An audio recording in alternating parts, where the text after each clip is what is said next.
Your Juan Casanca them. Abandan a doom judgment Wutan and one a kudum jar.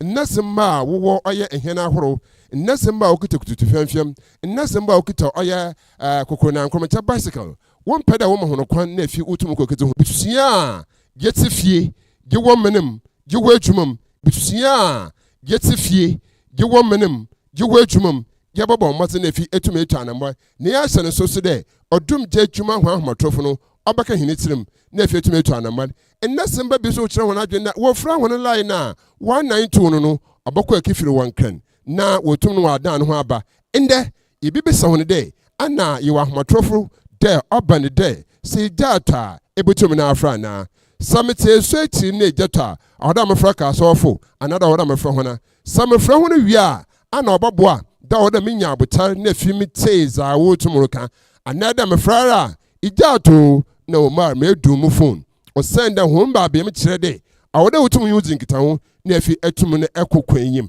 za birim so kire de odum jafo wona hia na wodo ko oye mbia horo a atoyentem na akono obekọ ne nsu yim o na ode kudu wada mara na sabi atowa so open na chance ezebeni nyima adada wa so ana pera wa nugu mintinsi da ababa ne de ankraba ne sika woda to oye fangu egu hene nim no obaba nde wodorboko abra nsunyim na so hinina ende obecheche ma kire yende ana wodo hono hia rokwa ana nsuwom ana de nsunyim aza wo friend oye bia wutu wan yensu na fie etum na aboa ma wotum oju wezi hono djuma ana owo oye available ana de otiden ye hwe finfin mantom ni tira ye hyase wo ye gwa ha kisi oye presso etum jafo hono djumezi akwana a wo fada wotum ozi djuma otiden orokanyim another autumna the helping yere to mezeba you can fire hydrant the hydrant no obi wo communities ahorum another autumn yenyim fire hydrant za autumn oye wo community no ana yenyim kra nasema pi esisi adan wo oy hydrant ndo odem pempensa adum jafo wo pensu aboa mahunu dwumezi etum na ewie paya abohwe na bia wo akwaku ja wo oye efuta awoda wutum ba pedu no obafunsu sanko anada otumotren oboboa de efutu bi ye hydrant ho iba kakomre bi hydrant ho yiba essential hydrant babo abra hydrant ho na mezimenyu ehu oye Ghana water works fo ebutu oye hydrant ho abra bawa wotokọ wenfe si biara obana oboboa anada otumotren endase nzame biara botofom boboa ya babem woyo dumija asoyo ha misinisi OMAR bin ABDULLAH yere prede yenye kasamanfo nezetir woye dumija djuma finfinmantom basha asa atwetwe komo achechere nzama atuma achira dom the maso na open operation na nazema ho yeka safety a nazema ho na pinya okeka ho ntinde bomaza ka utanze bomaza boyo kan woyo phone do na nzama pi woyo dumija asoyo ha pobwa mesuazi metum na akwayim ana yisua etebe yedwuma anado tumotire yanko oye studio yanko motwetwe da obokodo panyin na oye kasamanfo ezechiri bobwa mabibiara etum ewie pe ebefede makonje yesodo ne abo finfin mantom edumije edwuma opanyin na adan no mekira regional commander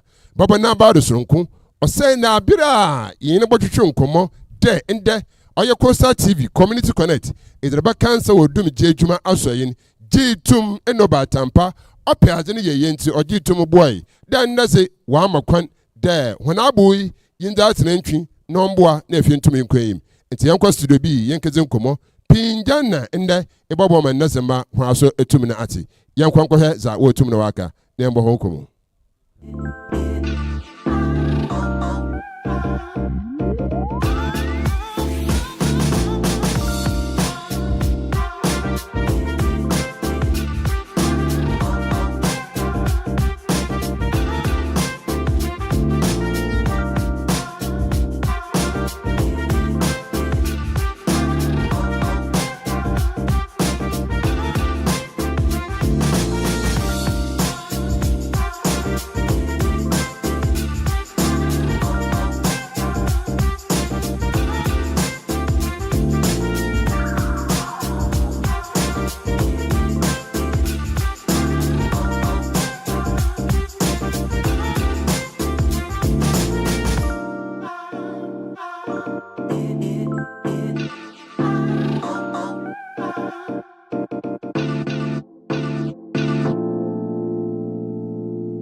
We sell gift shop, a place you can rely on.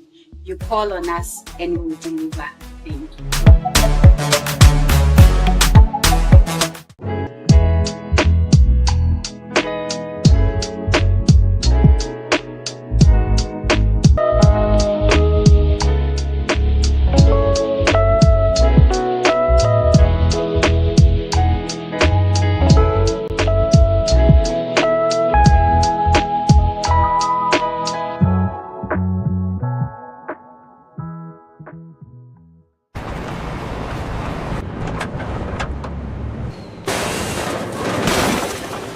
Bia kokose se fuo tanka enya akwanhia na edane a menko bi ebetumi amaja tom ama na gise ewom eba ne saa nipa dodo timi femu hyehye ehwe mo nkwa emaja pade dodo na nso esei eno nti memfa won nkwa nto chacha enye saa obenu ho nkwa na nyina se wo se fuo tanka bi enya akwanhia na adane ama fangu no ebugu mpa hwa na wa aman ho da. Stay back and stay safe. Emomono aya fredum jejuma yefo ana posifo no momehwe nso ano wutumi nso efre National Petroleum Authority ewo 0302 550 380 kaise wonkwa wo hoi ehu hia bebre esensa afango no kokoboi National Petroleum Authority enede bro.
We sell gift shop, a place you can rely on.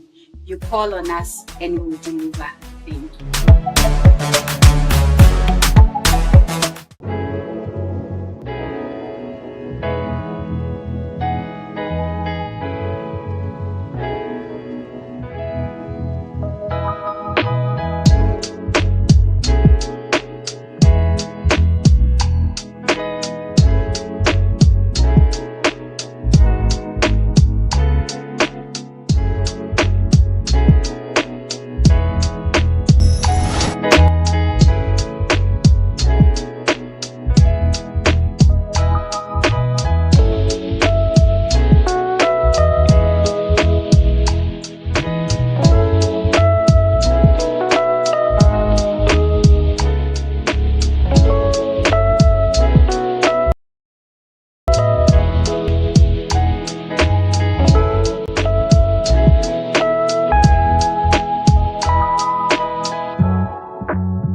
National Petroleum Authority say, Mawo bambo hu hia ukane. Enti no, stay back and stay safe. National Petroleum Authority ebo bibia kokose se fuel tank enya akwanhia na edane a menko ho nkwaye wadwen se okosisa petrol ana fango no ena afenso menye wadwen se wo ben fuel tank enya akwanhia ne ho akwa akodwetwa videos ana pictures na petrol ana fango wo hwenso uhua ko wumu a enye sunsu aso bone ewo apomeden semso fango nso eho ahometinti no enfomso akitu ebi ebetumi ameja tom ama na gise ewom eba ne saa nipa dodo timi femu hihye ehwe mo nkwa emeja pade dodo na nso esei eno nti memfa wo nkwa nto chacha enye saa obenu ho nkwa na nyina se wo hu se fuel tank bi enya akwanhia na adane amafango no ebugu mpo a hwa na wa aman ho da stay back and stay safe. Emomo no aya fredum je jumayefo ana posifo no momehwe nso ano wutumi nso efre National Petroleum Authority ewo 0302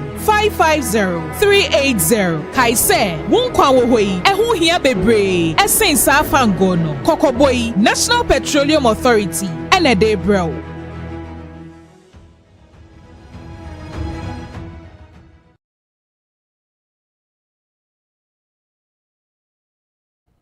Yo, that was in Canada, Bonitira, so chrono, and the Costa TV Community Connect, Ababa Cancer, or your Odum Jasoi, a yimpe far, or Dum Jasoi, and what you or your uncomo.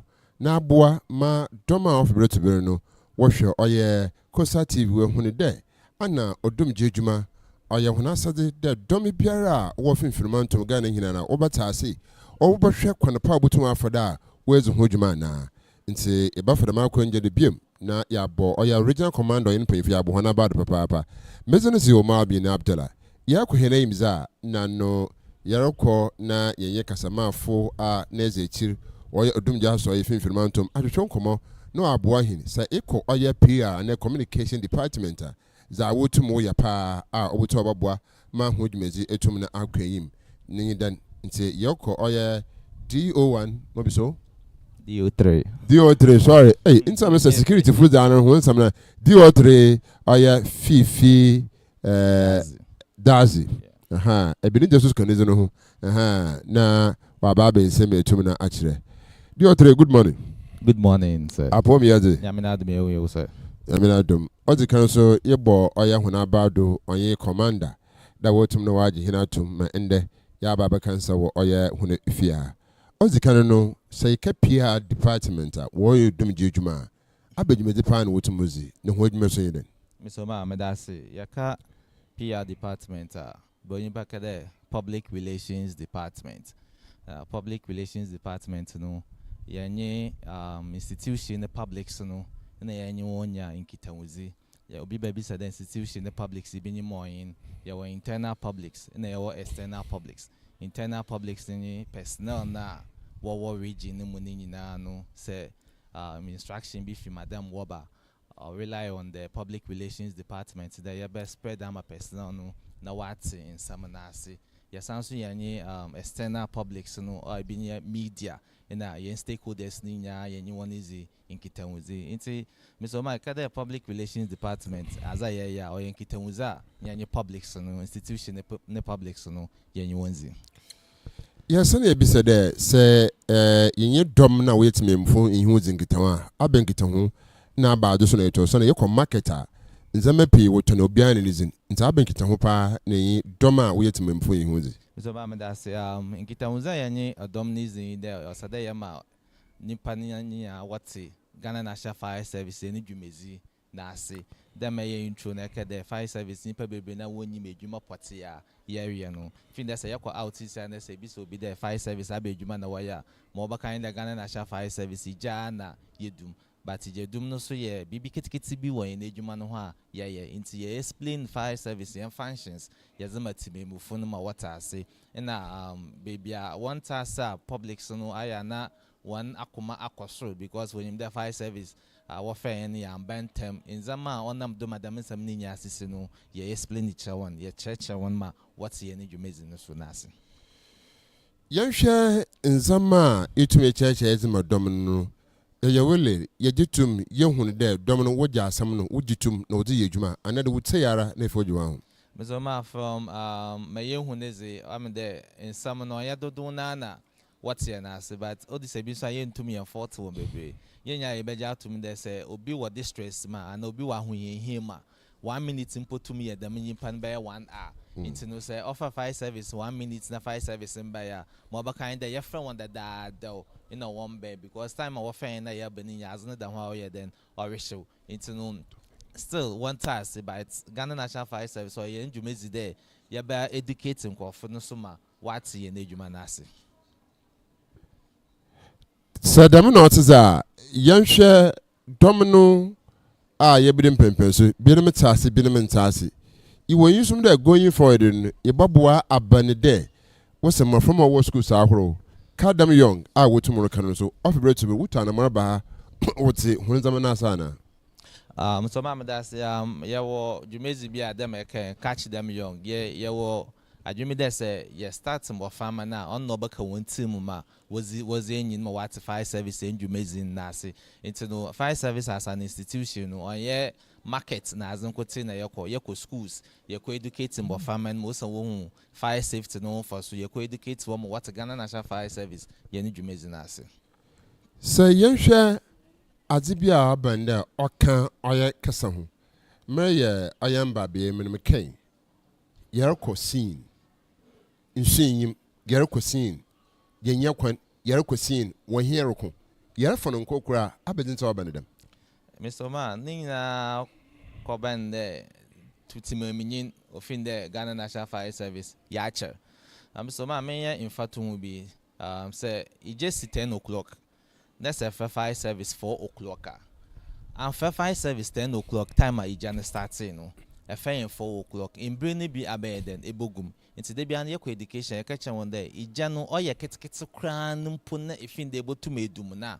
Or so therefore Ghana National Fire Service my yaba because the journey behavior I am not osasa obutum wa abroad they be an watching as an yakasin muma in our Ghana National Fire Service there yembrum. And again ya beja to me there kwan so ya fire service from kwatin ya no kwan o di se bia ya boba ben wo kwan the demand but drivers no one man kwan and so you use road regulations na abi enti to me anka the one man kwan enti no wasa there ya track no ya za pempem car da bi one man kwan e bo follow traffic in the mo bandam so a o ma ye chel e wo scene wo yan sare yan hu ne there so o ma ye chel wo scene na wo sha so hero ko achar na jizire nsesem bi baba Mr. Omar, insisa because fire service those days in Cape Coast are the impona ijesi wo baby or bears in the fire officers or because when you walk over more tibiano ebia or bob rowana or bot to mbana will be using zama against the officers into no but this time around the yakwa one that people are calm into your in that do be there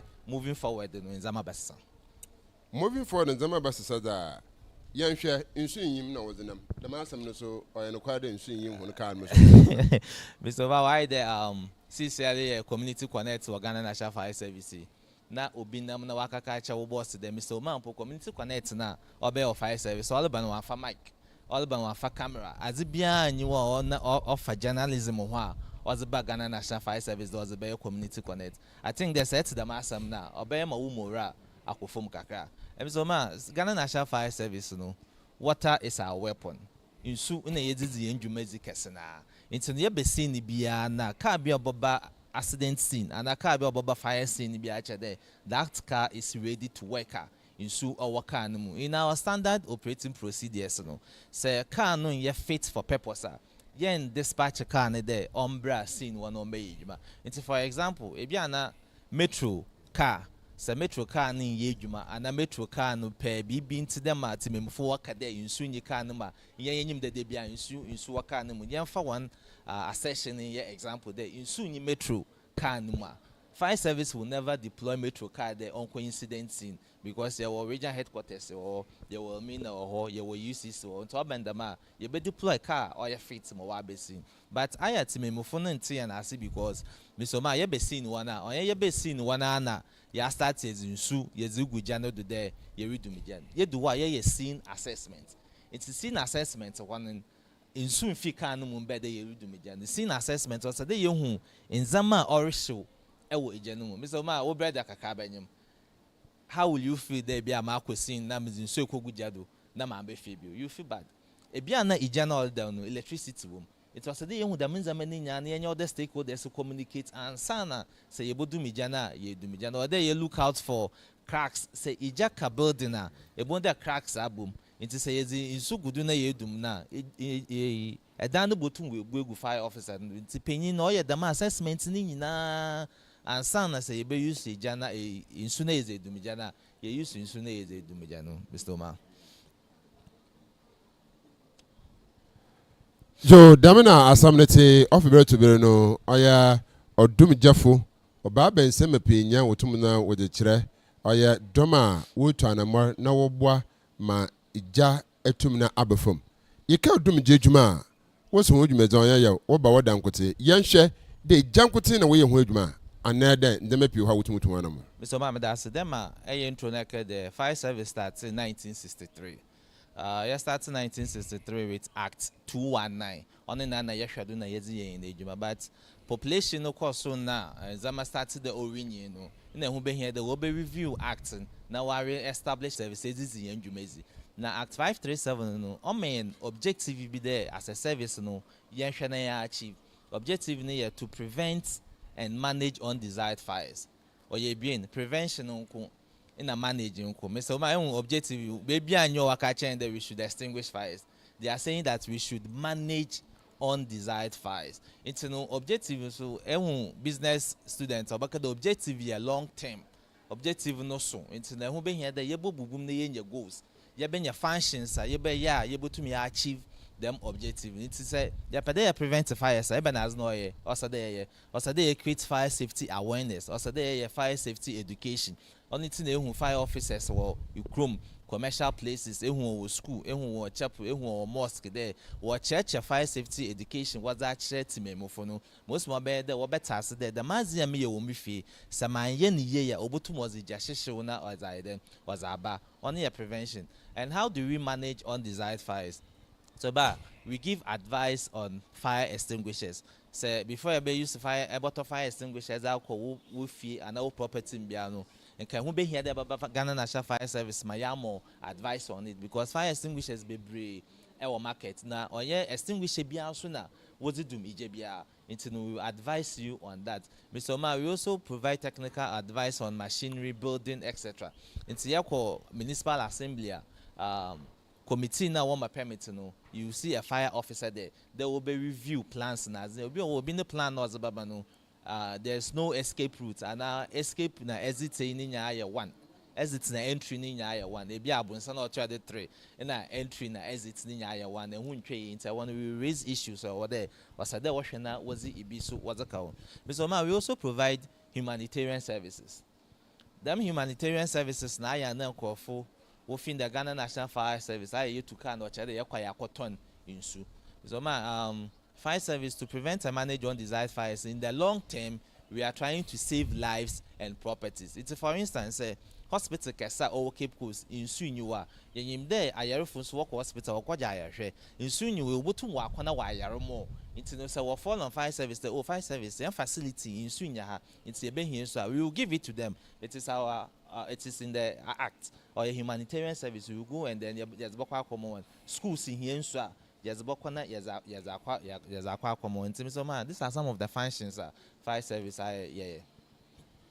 Right, we will be sharing the was today to me. Arishain, Akokari Junior. Also, Arishain, na Ejmapai to me, young Kohinayim. Name what you there in the Yabakansa or your regional fire service. I sound that's all the day. Go under on Yimaha or the Belchum, but in the Costa TV community connecting. I'm aware who you made the PR fire service to me. Name should I hold to Montaco Curry Junior. A better was papa. I saw cheer or no community for ya. Was between us send a message. I bear a 2 minute Arisha in a bomber and so today. So one second was to my share my domiso etumina ashes or autumn or kodo. Into Yakuhene Monte, remember him was and we are trying with the help of the deputy PRO no.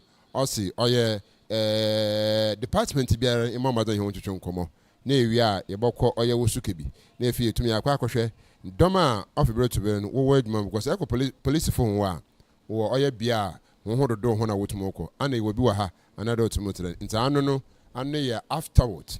Not Chara Wusukibino, yɛbɛkɔ akɔhwɛ ɔyɛ no so na mmom nnaze sesiareze yɛrehwɛ ɔyɛ department ahoɔ biara a wɔwɔ ɔyɛ ha ho dwumadzi a wɔtum no dzi na mboa so ɔtum no wɔdze eboa nti PR etum na aboa ama he wɔsɛ yɛwɔ ɔyɛ public relations a nankse dim down na ɔtum no arboa ma bem ɔtum ɔrekɔdo dɛm aso no operations control fire police safety ne nyinaa ɛbɛka ho asɛm na afei etum na aboa ma biribi aso etum ne awie pɛɛ ante bia da mezin kakari e mama hene mudo na yenyi oya PR